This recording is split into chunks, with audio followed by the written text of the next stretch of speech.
Hey guys, welcome back to Brian's Mysteries and Adventures on Trail, and today is going to be part 2 of last week's video. Javier and Alex, who were two gentlemen that were hiking the Southern California area mountains of the Pacific Crest Trail. And I just wanted to reiterate that this story was recounted to me by one man and one woman. I don't have any other background information, that I couldn't find any archives. So yes, it could just very well be trail lore, or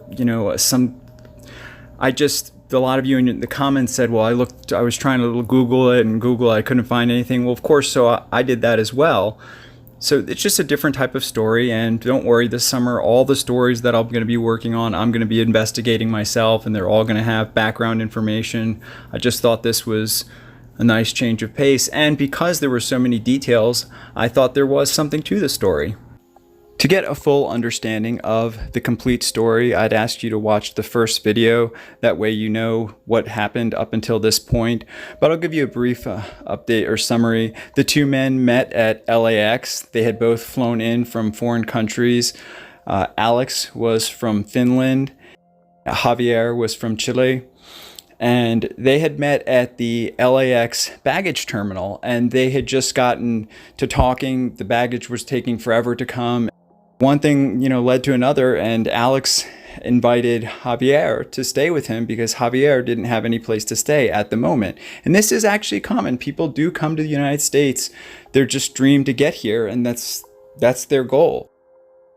Alex, he was from Finland. He was born in Hankala. However, he had moved to Helsinki because his dad worked in a corporate office. His mom was a secretary or administrative assistant for a doctor. So his parents were much different than Javier's. However, for Alex, he loved his little town. They eventually moved to a little suburb of Helsinki, and Alex loved music. He loved playing the guitar, but he wasn't really an outdoors guy. I mean, he loved looking up at the night sky. He loved studying the stars and the moon. He loved, of course, the northern lights, but he wasn't really an outdoorsman at all. So anyway, these two, after meeting, they had lived together for a while, and they planned this hike. So let's take us back to the day where they got separated. They were having lunch on day number 4, and everything up until this point was going well. They were having fun. They were having lots of good stories. The weather was good. They had just come into an area that still had a little bit of a light snow patch on it. And Alex said that he had to go to the bathroom. So he walked off carrying his pack, and he said he'd be back within 15 or 20 minutes because he said he really, really had to go.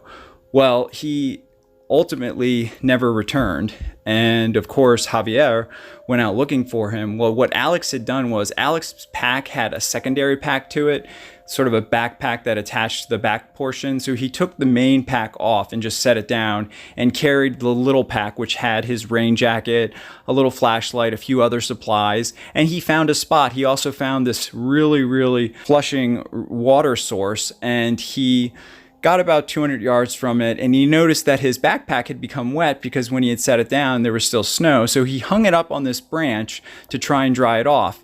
Well, he did his business, and he just kind of sat there for a few minutes admiring the view. And then the branch broke, and his bag fell into the river and immediately started going downstream. So of course, Alex tried chasing it, but he didn't realize that by doing this, he was getting further and further away from camp, and he chased it basically over 2 miles downstream. And there was this little sort of pond at the bottom, and then the river flew out the other side. He thought maybe that it could have gotten hung up there, but it didn't. So now he himself is lost. He's terrified. He doesn't know what to do.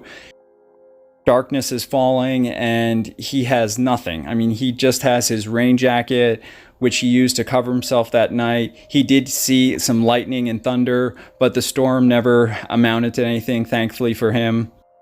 It was just an isolated thunderstorm, so it was still a very brutal night for him. He didn't get much sleep, and the next morning he sort of started to realize the gravity of his situation. He also realized that the compass that he had was on the other part of his backpack, so he was stuck just as bad as Javier was, and he didn't know what direction to go. He was trying to use the sun and the moon, but again, he didn't have enough experience or understanding of the area, terrain where he was, so he was just basically wandering in any direction.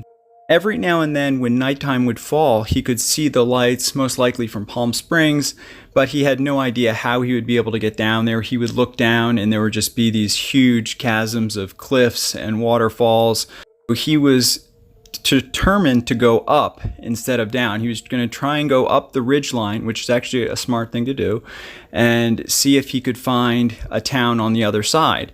And he was walking and climbing, and often he would go and find the highest point and call Javier's name, trying to find his friend, but of course he could never find him. At this point, both the men were still lost in the wilderness, and Alex could build a fire, and when he could, he would build a fire, and he would scream out Javier's name and just try and get warm, dry off any of his wet clothes. He had a lot of dangerous stream crossings to do, which, he was unfamiliar with and scared. He was apparently not that agile when it came to certain things.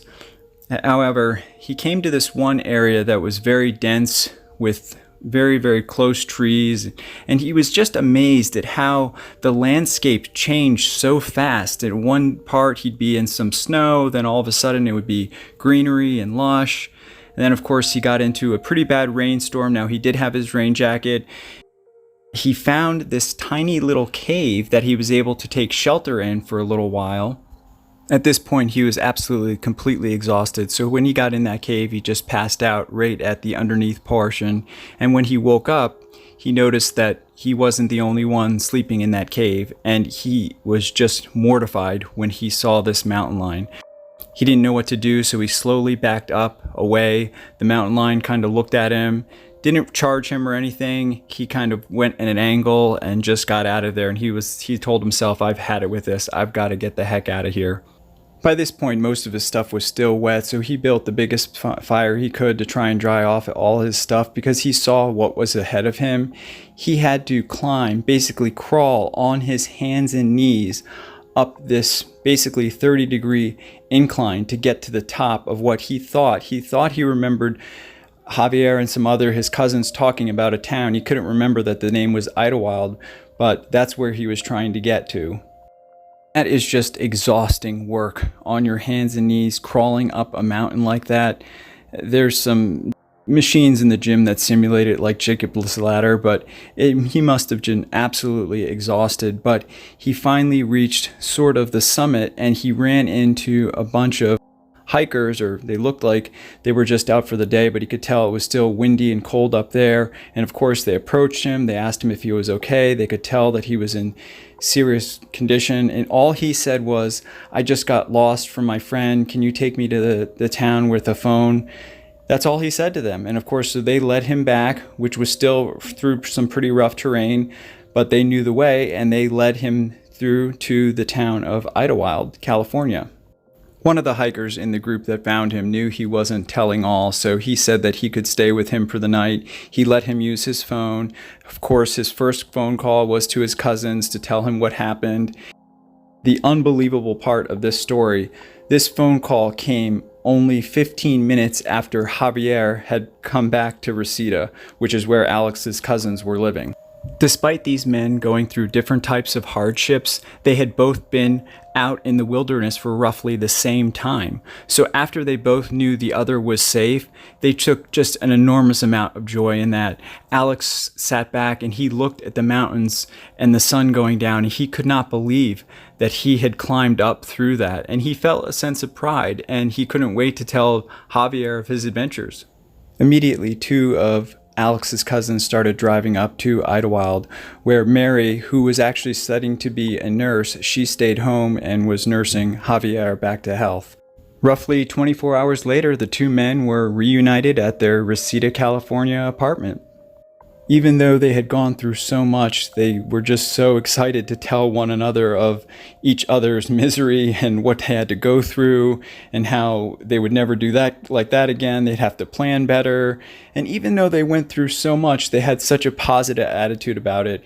And of course, Alex loved describing the town of Idlewild and the mountains. And unfortunately, Javier didn't have some of the same kind of stories. He didn't really like talking about the growers, but they really were so happy to be back together.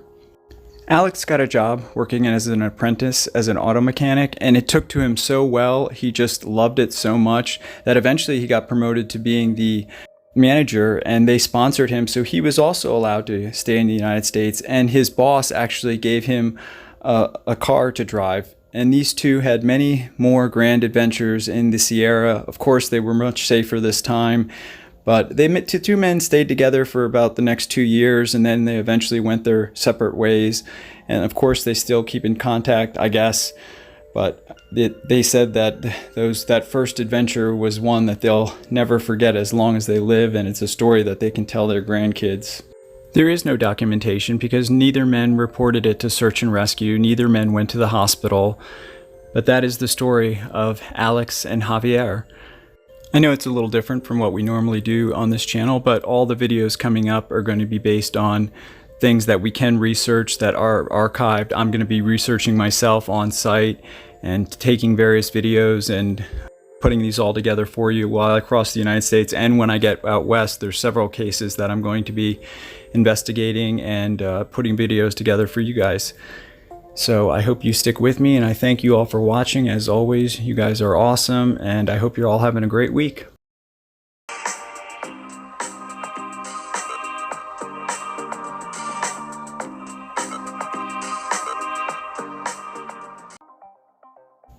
Hey everyone, thanks for sticking with me till the end. So my plan is to leave sometime in the middle of next week. Obviously I had to push back a lot of things and change a lot of my reservations and stops, so I do apologize about that. Looking forward to meeting a lot of you. And a lot of you, when you guys ask me questions about certain things in the videos, it's questions that I couldn't possibly answer, like questions about why the people did what they did in the video, or why this person did this, and I can't answer for them. So if I don't respond to your comment, it's just because it's impossible for me to speak for that person unless I've actually interviewed them and asked them that question myself, which in some cases I will. I want to say thank you to all my current and new subscribers and all your support. You guys are just the best.